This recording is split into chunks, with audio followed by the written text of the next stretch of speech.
ہم سے سلیمان بن حرب نے بیان کیا، کہا ہم سے شعبہ نے بیان کیا، انہوں نے سے واصل ادب سے، انہوں نے معرور سے، کہا میں ابو ذر سے ربضہ میں ملا، وہ ایک جوڑا پہنے ہوئے تھے اور ان کا غلام بھی جوڑا پہنے ہوئے تھا۔ میں نے اس کا سبب دریافت کیا تو کہنے لگے کہ میں نے ایک شخص یعنی غلام کو برا بھلا کہا تھا اور اس کی ماں کی غیر دلائی یعنی گالی دی، تو رسول اللہ صلی اللہ علیہ وآلہ وسلم نے یہ معلوم کر کے مجھ سے فرمایا، اے ابو ذر، تو نے اسے ماں کے نام سے غیرت دلائی، بے شک تجھ میں ابھی کچھ زمانہ جاہلیت کا اثر باقی ہے۔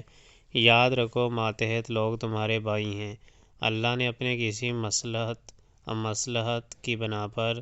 انہیں تمہارے قبضے میں دے رکھا ہے، تو جس کے ماتحت اس کا کوئی بھائی ہو تو اس کو بھی وہی کھلائے جو آپ کھاتا ہے، اور وہی کپڑا اسے پہنائے جو آپ پہنتا ہے، اور ان کو اتنے کام کی تکلیف نہ دو کہ ان کے لیے مشکل ہو جائے،